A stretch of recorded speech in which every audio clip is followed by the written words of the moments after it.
Vamos a hablar un poco de campaña de partidos políticos, de religión, porque bueno, a 10 días de las elecciones nacionales, vamos a meternos un poco, digamos, en la campaña desde este costado religioso, de la laicidad. ¿Cuánto pesan las corrientes, por ejemplo, religiosas que apoyan a cada partido en el momento de influir, digamos, en las personas? Las personas se sienten influidas, los votantes, digamos, les importa, no le prestan demasiada atención. Bueno, todo esto lo vamos a estar analizando junto a Nicolás Iglesias, investigador y especializado en religión y política. Bienvenido a Despertines. Muchas gracias por la invitación. Nicolás, primero que nada, justo esta semana estuvimos analizando lo que fue lo que sucedió, digamos, en la Facultad de Ciencias de Comunicación de la UDELAR, campaña, digamos, en apoyo justamente rechazando la reforma de Vivir Sin Miedo. Hubo quejas si se viola la laicidad o no. ¿Cuál es un poco tu visión al respecto?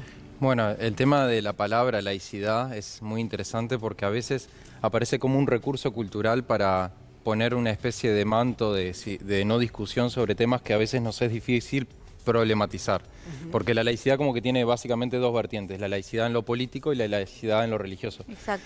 También teniendo en consideración que la palabra laicidad, en el sentido de violar la laicidad como la usamos en Uruguay, casi es un exclusivismo de nuestro país.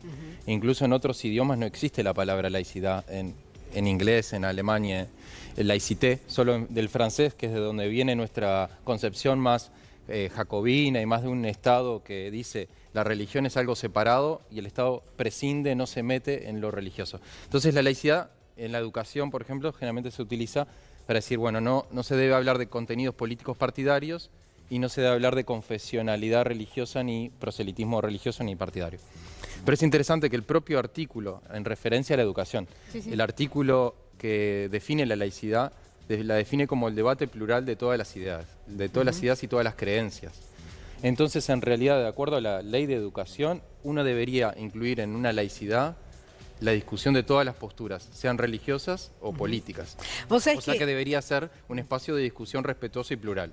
Esta semana hablábamos sobre este libro que se publicó, 100 años de laicidad, y una de las cosas que decía el investigador Néstor da Costa era que en realidad Uruguay era el único país en el mundo en donde se le asociaba la laicidad con lo político.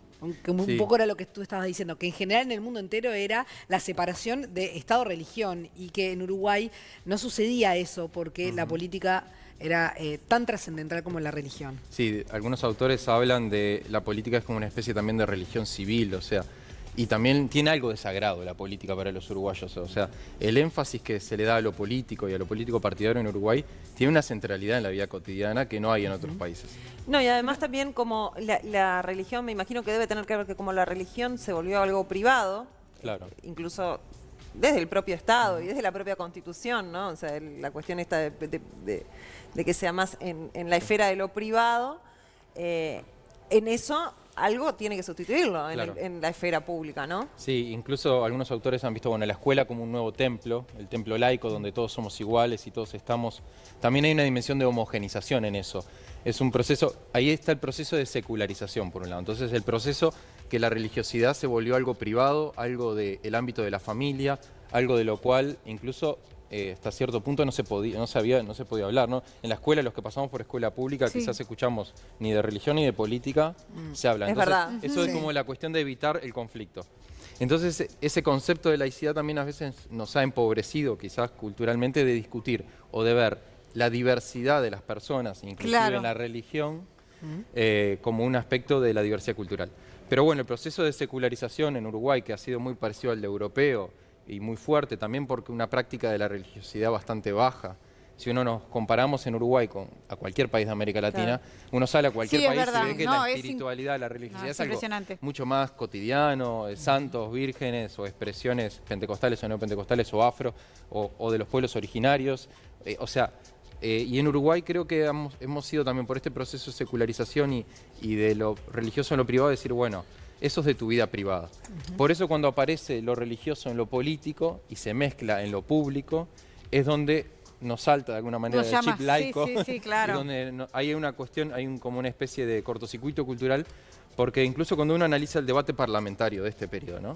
Cuando ha habido debate sobre laicidad que ha habido, capilla en el hospital militar, instalación de la Virgen. Sí, de la Virgen María, claro. La discusión si cuando un legislador dijo la ley de Dios y la Constitución.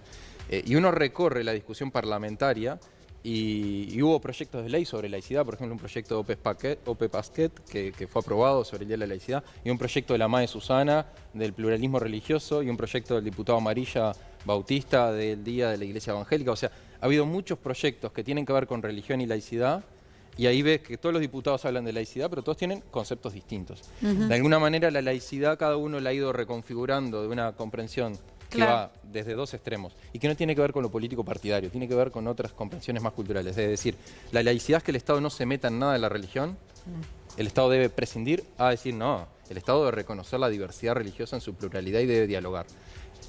O algunos que quieren un Estado un poco más confesional, inclusive un Estado que esté mucho más cerca de los valores judeocristianos. Claro. Entonces, en todo ese margen está todo nuestro cuerpo legislativo discutiendo.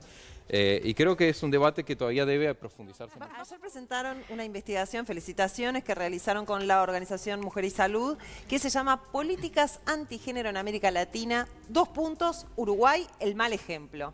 Entonces, más allá de que es un título largo y complicado de comprender, te quiero preguntar, ¿qué quiere decir que Uruguay es el mal ejemplo? Bueno, digamos, ha habido en toda América Latina un movimiento contrario a la perspectiva de género y que ha construido este concepto de ideología de género. Y ha logrado, por ejemplo, en Colombia oponerse al plebiscito por la paz, en Perú sacar ministros y bueno, y Bolsonaro es parte también, una condensación de esa movilización. Uruguay el mal ejemplo en el sentido que se oponen a la agenda de derecho, a la ley de salud sexual reproductiva, al matrimonio igualitario. O sea, el mal ejemplo es al revés. Es un mal ejemplo de para que las se portan políticas mal. anti. Claro. Es como, bueno, los que se portan mal, en Uruguay pasa todo, también hay una dimensión religiosa en esto que es, bueno, hay una guerra contra esto que es el demonio, o sea, es a lo que hay que atacar y cambiar y transformar desde una perspectiva. Nosotros somos, bueno, es un tema más complejo, pero bueno, hay una cuestión de guerra religiosa y guerra política entre el bien y el mal. El mal sería que Uruguay aprobó todas estas leyes que están generando el caos moral. Entonces los grupos antigénero ven que en Uruguay ha avanzado toda esta agenda contra la cual se oponen. Entonces Uruguay es el mal ejemplo para estos grupos que buscan que esa agenda no prospere y lo han logrado parar en muchos países. Y el estudio entonces trata sobre los ejemplos en los que Uruguay es ese mal ejemplo.